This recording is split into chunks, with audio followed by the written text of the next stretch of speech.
Olá, pessoal. Segundo período, turma A, né, gente? Né, Éder? Segundo período, turma A, cumprindo uma determinação institucional, cumprindo a nossa obrigação de sempre estar revisando o conteúdo, nós vamos fazer a devolutiva da segunda VA. E para que vocês possam assistir em casa, eu estou filmando e disponibilizarei esse vídeo no YouTube para que todos possam ter acesso. Então, gostaria de muita atenção nesse momento para que fizéssemos essa devolutiva com muita calma. E se houver perguntas, havendo dúvidas, por favor, manifeste-se, né? Nós estamos aqui, eu estou aqui para esclarecer todas as dúvidas. Esclarecimentos feitos, VA em mãos, todos com a VA em mãos. Devolutiva da segunda verificação de aprendizagem, que foi realizada no dia 6/5/2024, dentro do nosso conteúdo ministrado, Direito Penal, parte geral, né, introdutória. Questão 1. Acompanhe comigo. Quando duas ou mais pessoas concorrem para o crime, incidem nas penas a este cominadas. O concurso de pessoas pode ser nas seguintes modalidades. Letra E, coautoria e participação. Qual que é a diferença da coautoria para a participação? A coautoria é uma confusão de autores, também chamada de divisão de tarefas durante a prática criminosa. Atenção, você que está assistindo o vídeo. Os coautores dividem o trabalho durante a prática do crime. E os partícipes, eles de qualquer forma incidem no crime, incidem nas penas aí combinadas, na medida da sua culpabilidade, da forma que o partícipe tem uma conduta adesiva ao do autor. Por exemplo, o partícipe pode ser na modalidade de instigação, induzimento ou auxílio, que são as 3 modalidades de participação. Eu falei aqui em sala as modalidades de participação, né? Então, o concurso de agentes, também chamado de concurso de pessoas, se divide em coautoria e participação. Essa divisão ela é feita pela doutrina, porque o artigo 29 do Código Penal é bastante claro. Quem de qualquer forma significa coautoria ou participação. Espirrei e ficou gravado. Obrigado, gente. Então, questão 1, letra E. Alguma dúvida sobre a questão 1? Posso seguir? Questão 2 na nossa devolutiva. O Código Penal prevê causas de exclusão da ilicitude, também conhecidas como exclusão da antijuridicidade. São causas de exclusão da ilicitude previstas no Código Penal. Gente, a questão 2, a única correta é a E. Não quer dizer que sejam apenas a letra E, são 4. Mas as outras estão totalmente erradas. A letra E tem estado de necessidade e exercício regular de um direito. Agora, se a gente adiciona com as outras, quais são as outras? Legítima defesa, estado de necessidade, estrito cumprimento de um dever legal e exercício regular de um direito. Estão no artigo 24, são 4 causas de exclusão. Você quer a prova? Eu acho que elas estão ali em cima. Cadê a VA, gente? Estão ali. Questão 3. Atenção, todos com a VA em mãos. Todos com a VA em mãos. Questão 3. Posso? Em relação ao crime consumado, de acordo com o artigo 14 do Código Penal Brasileiro, é correto afirmar que ele ocorre. Questão 3, letra D, quando nele se reúnem todos os elementos da sua definição legal. Gente, essa questão 3, letra D, ela está bem fácil. Ela está bem de acordo com o artigo 14 do Código Penal. Crime consumado, quando nele se reúnem todos os elementos da sua definição legal. E qual que é o oposto do crime consumado? É o crime tentado. Quando iniciada a execução, ele não se consuma por circunstâncias alheias, externas à vontade do agente, né? E qual que é a pena da tentativa? Salvo disposição em contrário, pune-se o crime tentado com a mesma pena do crime consumado, reduzida de 1/3 a 2/3. E qual o critério de redução? Quanto mais próximo da consumação, maior será a redução, ou menor será a redução, e quanto mais distante da consumação, maior será a redução. Entendeu? De 1/3 até 2/3, de acordo com o prudente critério do juiz. Tem aqui tudo bem, gente? Dentro do que foi falado em sala de aula, dentro do que foi ministrado, beleza? O YouTube é uma ferramenta fantástica, né? Vocês vão chegar em casa, pegar essa prova, analisar as questões, assistir esse vídeo de novo, né? E assistindo o vídeo vocês vão ver os detalhes conceituais, porque tudo que está sendo falado aqui, que vai ficar gravado, vai estar gravado, né? E que está na prova, é exatamente redação de texto de lei.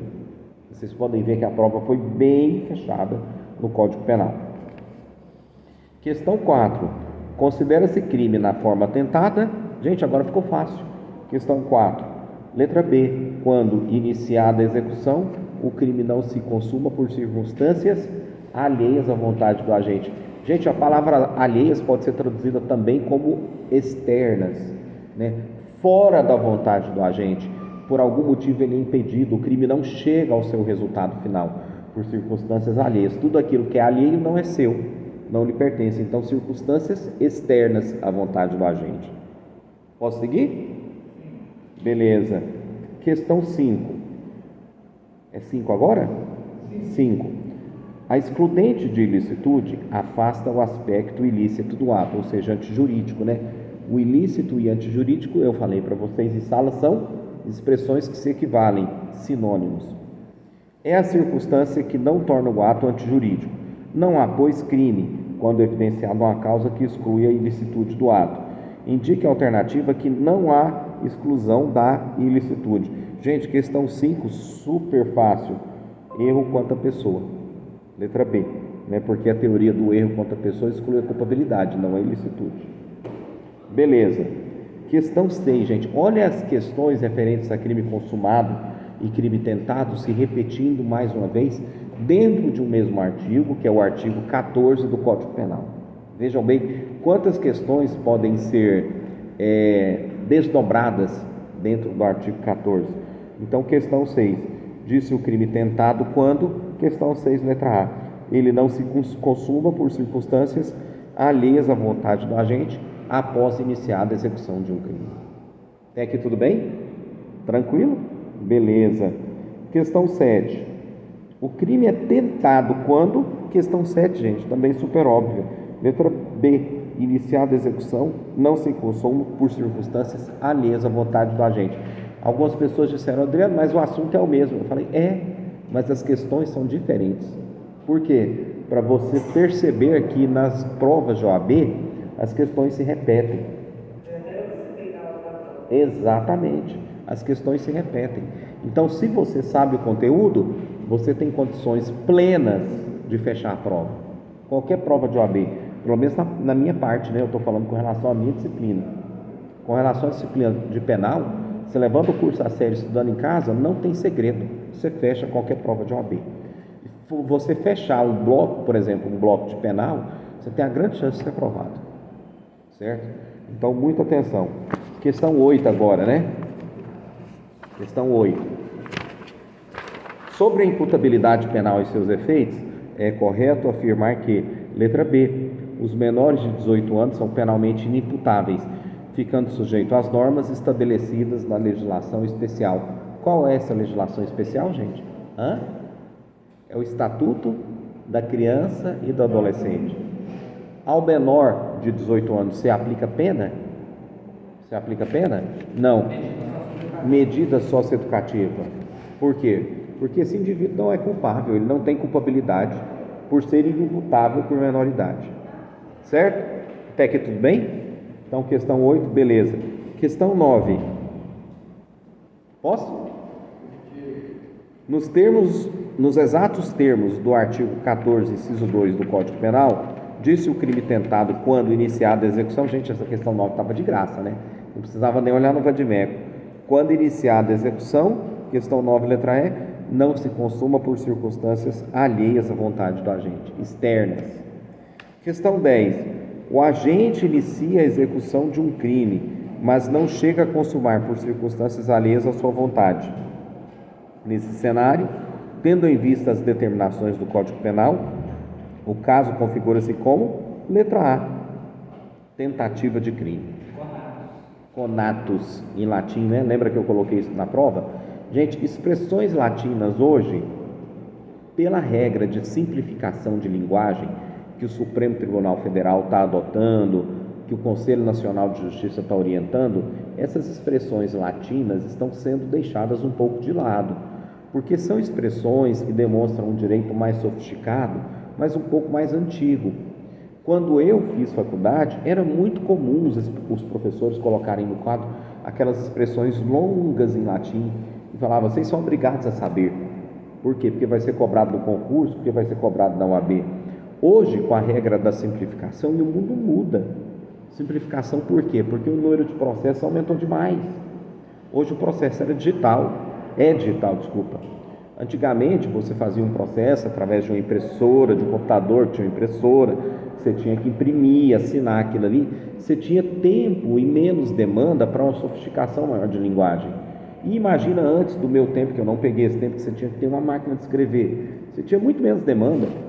Hoje você tem um processo digital que você manda, você faz o protocolo, e o verbo é protocolizar, tá? Eu protocolizo, tu protocolizas.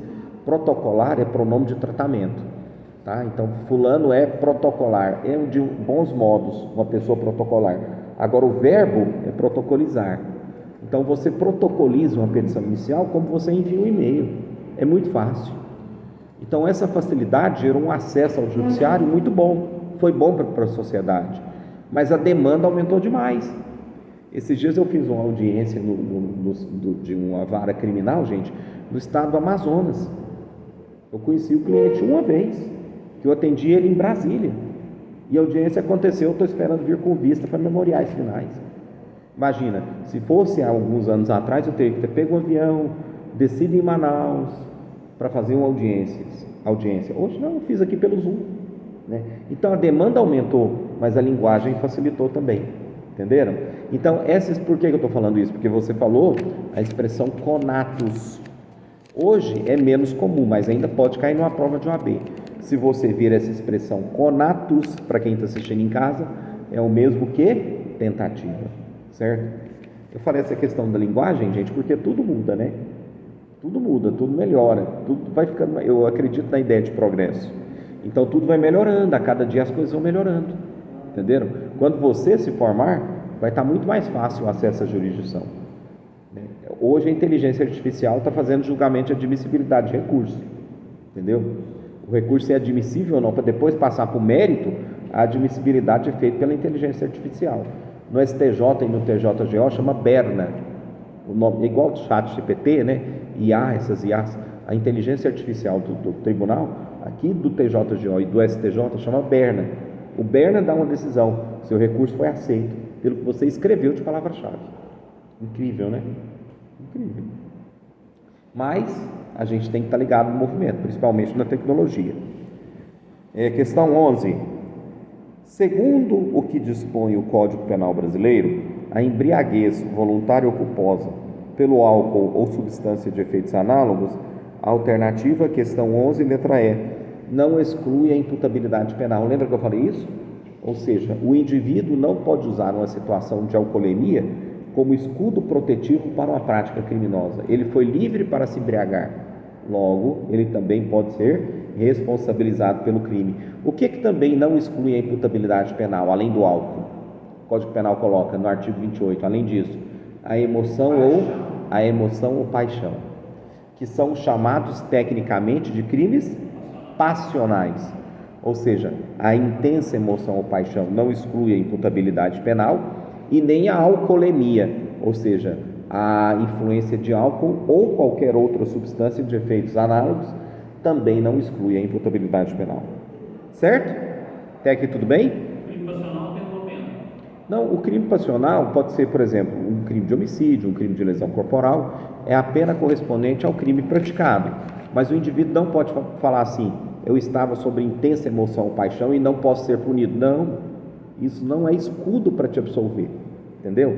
Inclusive o advogado não pode ficar usando isso como argumento não, que é defesa perdida, entendeu? Porque o Código Penal fala, não exclui a imputabilidade penal a emoção ou paixão, ou a dependência de álcool ou qualquer outra substância de efeitos análogos. Certo? Beleza. Questão 12 agora, né? Com relação à idade, são penalmente inimputáveis nos termos do Código Penal. Questão 12, gente, aqui, ó.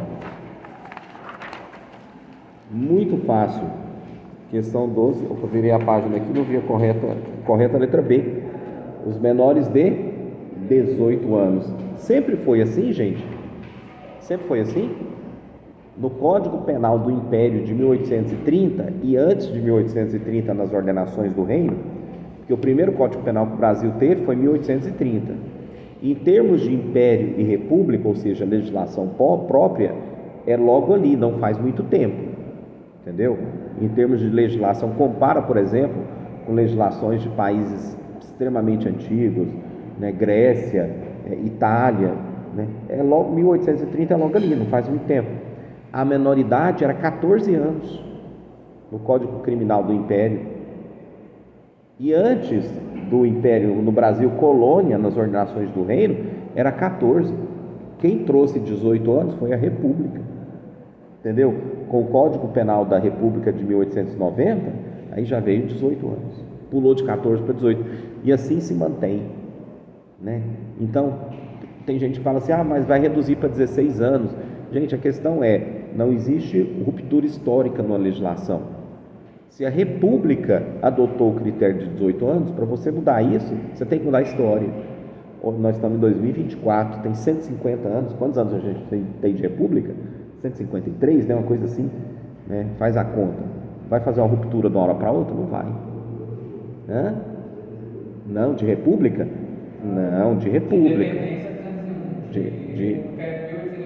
Não, República foi 1889 e a Independência 1822.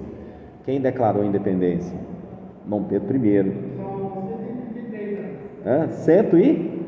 Não, muito mais. 1889 a 2024. Então, de 89 para cá são 42 anos. Mais, faz a conta. Não, dá mais. Depois faz essa conta. Porque a gente está fazendo o vídeo aqui, né?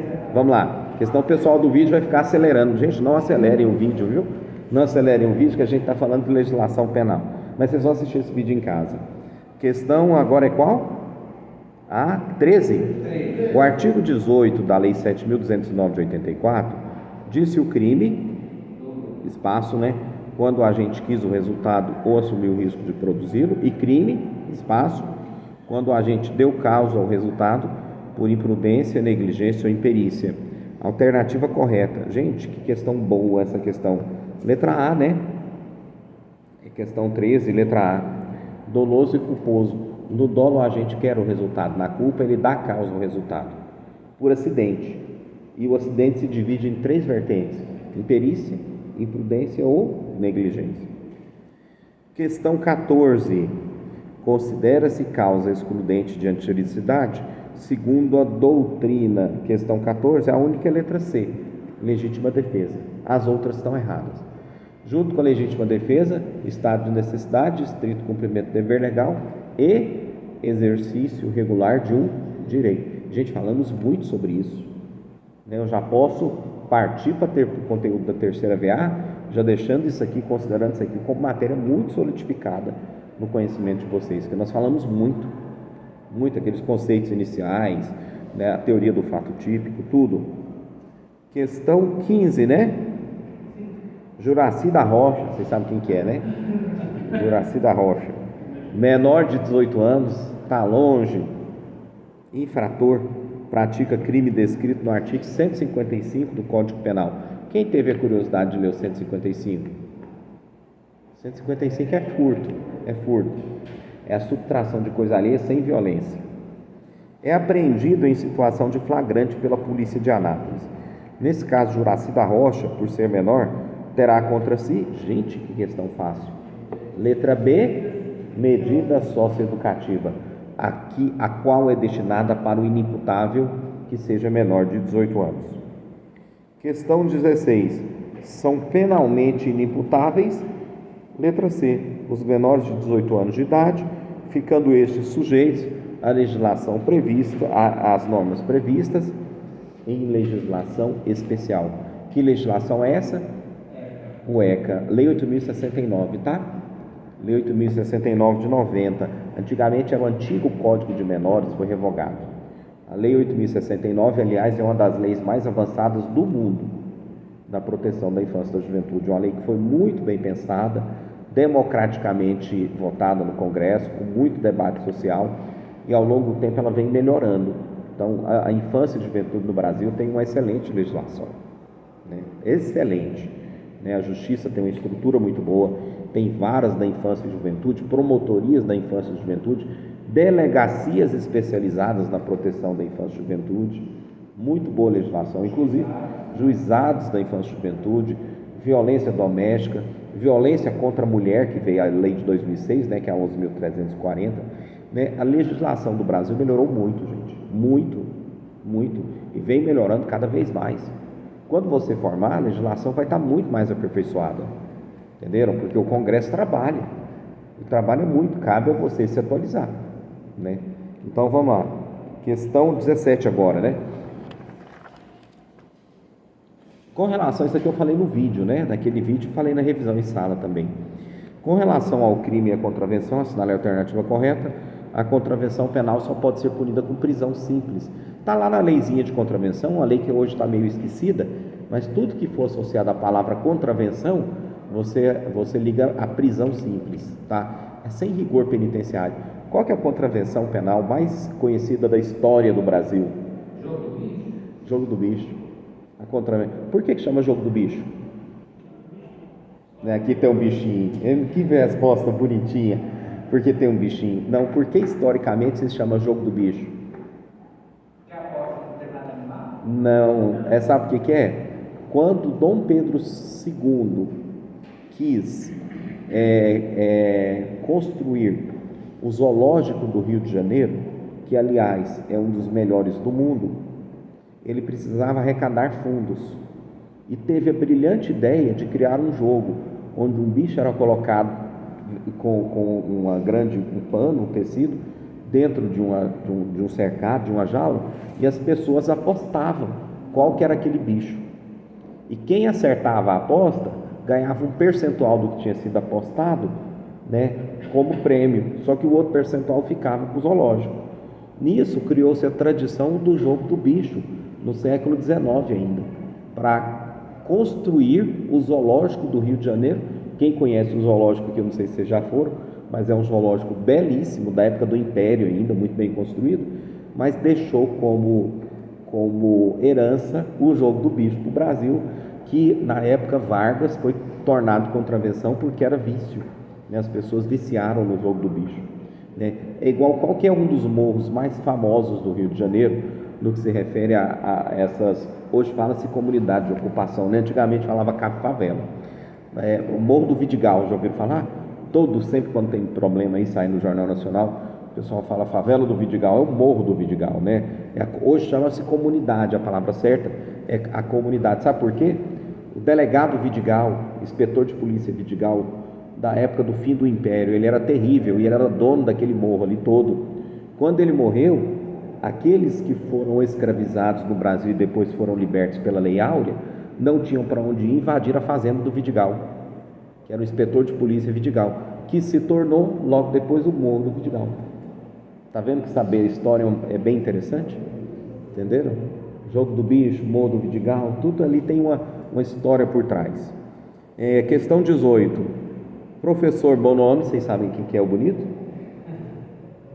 Foi preso em flagrante ao subtrair um pacote de macarrão cujo valor era R$ 9,00 em um hipermercado do bairro onde morava. O Ministério Público ofereceu denúncia em face do professor Bonomi, mas o magistrado rejeitou a peça acusatória, reconhecendo o princípio da insignificância. O referido princípio exclui a letra D, tipicidade material. Eu falei isso aqui em sala e está naquele vídeo que nós gravamos. A questão dissertativa hermenêutica jurídica, gente, eu fiz um vídeo e postei no Instagram. Vocês assistiram? Deram um like lá no Instagram? Inclusive esse vídeo que eu estou fazendo aqui da revisão não vai dar para colocar no Instagram, né? Vai ser obrigatoriamente no YouTube. Depois eu mando ele, hoje ainda eu mando ele no grupo, né? Mas vamos lá. Sabe-se que a hermenêutica jurídica é o ramo que se ocupa da interpretação das normas jurídicas, estabelecendo-se métodos para a compreensão legal, utilizando-se de diversas técnicas. Nesse sentido, responda: em quais casos pode-se dizer que a interpretação da lei é feita pela própria lei? É a interpretação literal, também chamada de gramatical ou também chamada de sintática. É a lei interpretando a própria lei. E os exemplos? Artigo 327 do Código Penal, que dá o conceito de funcionário público, e o artigo 150, parágrafo 4º do Código Penal, que traz o conceito de casa. Falei naquele vídeo também e falei em sala de aula. E a outra questão dissertativa explica o caráter indiciário da antijuridicidade. Havendo, no caso concreto, alguma causa de exclusão da antijuridicidade, também chamado de ilicitude, como deve ser provada no processo? Fundamente, gente, deve ser provada por todos os meios necessários e suficientes para favorecer a defesa do réu. O Ministério Público pode alegar uma causa dessa? Em tese pode, mas normalmente é dever de quem? Da defesa. Alegar e provar. Nada impede que o Ministério Público faça. Muitas vezes o Ministério Público faz, mas é dever da defesa, entendeu? Porque o réu, quando é interrogado, ele tem que ser interrogado inclusive das circunstâncias do fato. Certo, gente? O vídeo já deu 25 minutos e eu quero que todos assistam, tá? Todos estão com a prova. Deixa eu fechar o vídeo aqui, agradeço